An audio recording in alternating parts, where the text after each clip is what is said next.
This story starts in my bedroom, a fairly cold, damp, and small space. It wasn't the best room, but it was mine, and I loved it.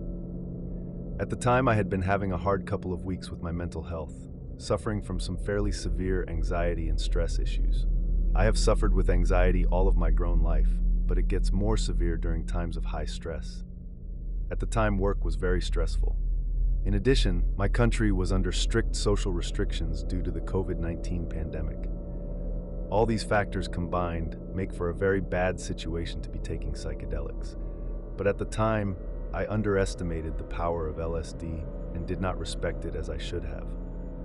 I decided in the morning to take some of the LSD I had bought online a few months ago after a particularly difficult night. This was motivated by past positive experiences I have had with psychedelics, mostly psilocybin, which had really changed my worldview and helped a lot with my longer-term mental health issues. I was aiming to get some clarity on the causes for my anxieties and potentially to access some difficult truths that I was in denial about that I could use to improve my mental health. I took the tab, Unknown Strength, in the late morning, as I knew LSD lasts a long time and I wanted it to be done at a reasonable time for sleeping. I stuck it on my tongue and let it sit for a while, then chewed it up and swallowed. At the time, I didn't think much of it. I just watched some miscellaneous videos on my computer. Plus one, I was starting to feel the effects. I felt a bit wobbly and strange, and the music I was listening to at the time started to really feel very intense and almost take over my mind. At this point, I would describe the feeling as fairly positive. I put on some of my favorite music on my phone and went to lie down on my bed and listen to it. I was still alone in my room. I lived in a shared household at the time, and my plan was largely to keep to myself. I hadn't informed anyone else I was going to be tripping. Plus three owned. I had been listening to the music for a long time and had been really entranced by it. I was experiencing intense visuals which were very geometrical and consisted of thousands of infinitely tessellating fractals. It was really very beautiful, but also incredibly intense. At this point, I felt inspired to go and create some art, so I got out my sketch pad and a pen and started jotting down endless geometric patterns, combined with many, many human eyes. I was just allowing my brain to take the wheel with the drawing, almost moving the pen on autopilot slowly. At some point, I went to the toilet, as I had been drinking a lot of water, and it was making its way through me. I remember feeling a bit anxious about this, as I didn't want my housemates to notice my state, and the bathroom felt very creepy to be in. I think I was stuck in the bathroom for about 15 minutes, as I was struggling to function properly. I continued with the drawing for around half an hour, and then headed back to bed to listen to some relaxing music as I felt a little overwhelmed. Plus four. I don't remember much of what happened between the drawing and now, but I remember this very vividly. I sat on the corner of my bed and suddenly, out of nowhere, I just knew that I was dead. I was suddenly 100% unequivocally convinced that I had died in my bed and I was now experiencing some sort of afterlife. At this point, I was still experiencing strong visuals, but they were almost in the background of my mind as a feeling of sheer panic set in. My perception of time slowed down to a sheer standstill, and I was completely overwhelmed by anxiety. I was shaking and sweating. I looked at myself in the mirror in my room, and it felt like I was looking at someone else. I kind of knew logically that it was me, but it didn't feel like me. It's hard to explain. I felt completely dissociated from my body, and my physical form felt more like a curiosity. At this point, I was completely and utterly out of my depth. Plus 415, from now on, I was just in a state of complete living nipe.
rolled it up, and left the house. It was raining outside, and I walked 2 kilometers to a park. Not the nearest park at all, just one I remembered from a few years back. I had intended to sit in the park with the blanket, but when I got there, I realized this made no sense. I climbed up a muddy slope into some trees in the park, nearly slipping many times as the ground was wet, and urinated in the bushes. I stood there for maybe 15 more minutes and then headed back home. It took me a while to get back home, and when I did, I went straight back to my bedroom. The experience of being outside was a bit nicer as the cold rain was a bit grounding, but at this point I felt so completely disconnected from my body that I felt like I was playing a third-person video game. When back in my room, I started to get more worried about how I was feeling and started to think about options. Plus 20. At this point, I felt like I had 3 options. 1. Jump out of my bedroom window and see what happened. It was high enough to kill me, but I was convinced I was already dead, so I wasn't sure what would happen. 2. Go outside and call an ambulance. This was terrifying to me, though, as I was worried that if I was alive, they would strap me down in a mental asylum and I would be trapped in this state of mind forever, as I would never have the opportunity to end my life, which was far preferable to feeling like this until I died of old age. 3. Ask my friends or parents for help. I knew at this point that I was not in a mental place or strong enough to do anything on my own. I had some points where I felt a little more connected with reality and some less. Pervasive throughout this whole experience was the continuing pure terror. Plus 2030. I decided that I did not want to jump out of my window as something very primal inside me. I guess my survival instinct was against this, even though it felt logical at the time to do it. I then decided to throw out all of my illegal substances and go outside and call an ambulance. However, when I got outside to call the ambulance, the fear of being imprisoned in an insane asylum forever was too overwhelming, and after thinking about it for around half an hour, I returned to my bedroom. Plus 2130. At this point, after thinking some more, I decided that I had to speak to my housemate. I went out and found him and explained what was happening to him. At the time, I had a very strong feeling that he did not really exist and was just a figment of my imagination. But I figured there was no harm in speaking to him. He was helpful and comforted me, but did not really know how to handle the situation. We watched some stuff on TV, but I had trouble concentrating due to my mind being consumed by anxiety. I repeatedly asked my housemate to reassure me that he was real, and he did, and reassured me I would be fine. But I still assumed that this is just what the version of him that existed in my own personal hell would say to trick me. I was feeling slightly more relaxed, having had some human contact, but still a solid 9/10 on the scale of fear. Plus 24 horror. After sitting my with housemate for a few hours, I realized that this was not going to cut it. He tried to convince me to go to hospital, but I was strongly against it due to the aforementioned fears. I instead opted to call my parents. However, I had to get him to explain what happened on the phone as I was sobbing too much and felt completely paralyzed and unable to speak. My parents were very concerned and agreed to come and get me and take me home with them. Plus 28 tour. At this point, I had survived the journey home with my parents, who were mostly just worried about me at this point.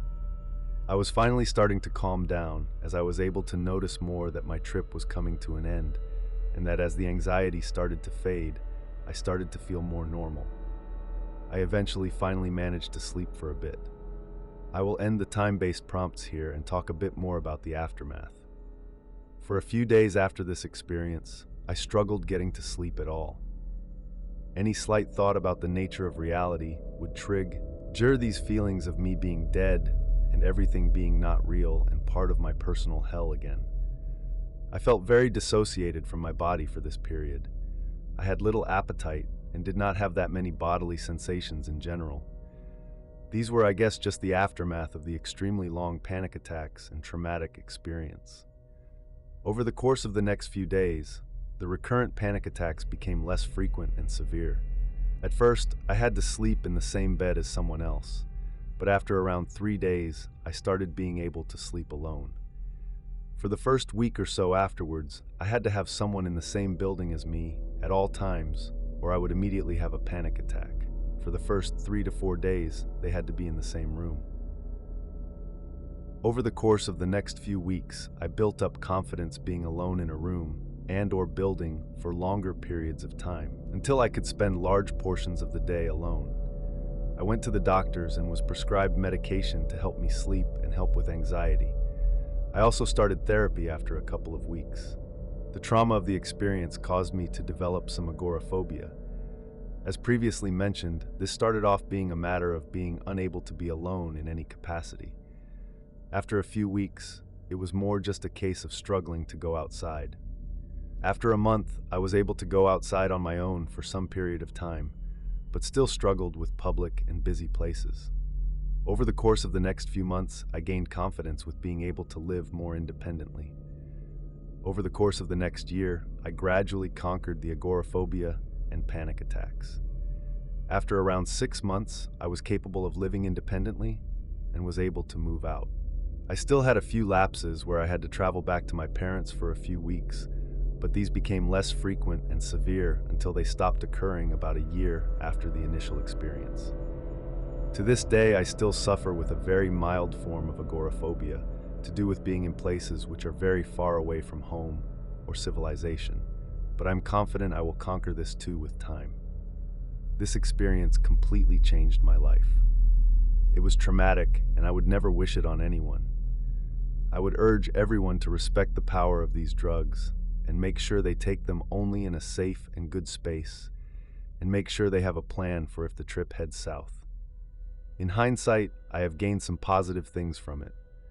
My capacity for handling traumatic experiences is much higher now, and it forced me to come clean to my parents about my lifelong mental health issues and seek traditional treatment for these. I still have occasionally moments of panic, and writing this was very difficult as it caused me to relive some of these memories. The feeling of being alive and reality existing gradually came back, but took a long time to be something that didn't bother me. I still have no proof that I am alive or that anything exists, but I have the philosophy that it does not matter, as I am capable of enjoying whatever my existence may be. If I am stuck in a personal hell, it's not so bad. I have quite a lot of fun and my life is pretty enjoyable these days.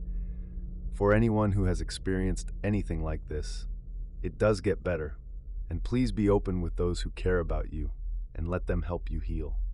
Life can be great even if this takes a year or so from you.